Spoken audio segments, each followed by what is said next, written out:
கதவை திறந்து வெளியே கூட்டிட்டு போங்கன்னே கேட்கல.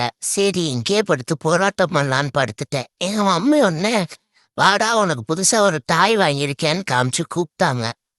இவங்களுக்கு இதே வேலையா போச்சு.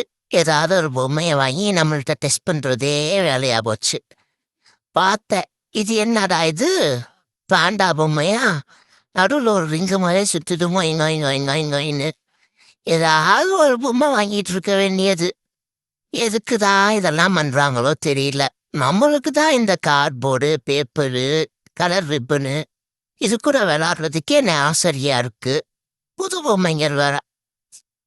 சரி, நம்ம ஃபர்ஸ்ட் ஒரு தூக்கத்தை போடுவோம். அதுக்கப்புறம் இதை வச்சு நம்ம ஆராய்ச்சி பண்ணலாம் அப்படின்னு நான் படுக்க போயிட்டேன். எங்க மம்மி வேற 90s கிட்டா எனக்கு வாங்குறேங்கிற பேர்ல பொம்மையெல்லாம் வாங்கிட்டு அவங்க வச்சு விளையாண்டுக்கிட்டு இருந்தாங்க. அதுக்கப்புறம் சரி இது என்கிட்ட வந்து போடுங்க, பார்த்தா பிடிக்காது, பார்க்க பார்க்க பிடிக்கும் அப்படிங்கிற கான்செப்ட்ல இது பிடிச்சி போதான்னு ட்ரை பண்றேன் அப்படின்னு எங்க மம்மியும் பக்கத்துல வந்து போட்டாங்க.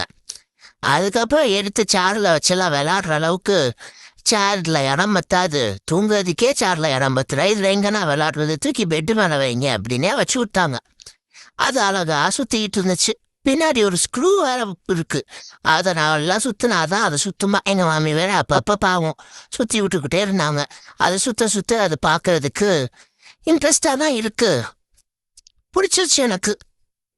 போக போக இந்த பொம்மைய கூட விளையாடுறது எனக்கு பிடிச்சி போச்சு. எங்க மாமி வேற அப்பப்ப சுத்தி விட்டுக்கிட்டு இருக்காங்களா, அது நல்லா தான் இருக்கு. ஆளும் அந்த ரிங்கும் இந்த பாண்டாவும் கையை மேல தூக்கிக்கிட்டு காமெடியா தான் இருக்கு. சரி நம்மளுக்காக வாங்கியிருக்காங்க அப்படின்னு சொல்லிட்டு நானும் விளையாண்டுகிட்டு இருந்தேன். இது திருச்சி பொன்மலை சந்தையில எனக்காக வாங்கிட்டு வந்திருக்காங்களாம். அதனால வந்துட்டு சரி நம்மளுக்காக ரிஸ்க் எடுத்து வாங்கியிருக்காங்க, நம்ம அட்லீஸ்ட் ஒரு நாளாவது இதை வச்சு நம்ம விளையாடணும்ல அப்படின்னு சொல்லிட்டு ஏசி வேற ஓடுதா, ஜாலியா குளு குளுன்னு இது கூட விளையாண்டுட்டு நான் அப்படியே தூங்க போயிட்டேன் ஃப்ரெண்ட்ஸ்.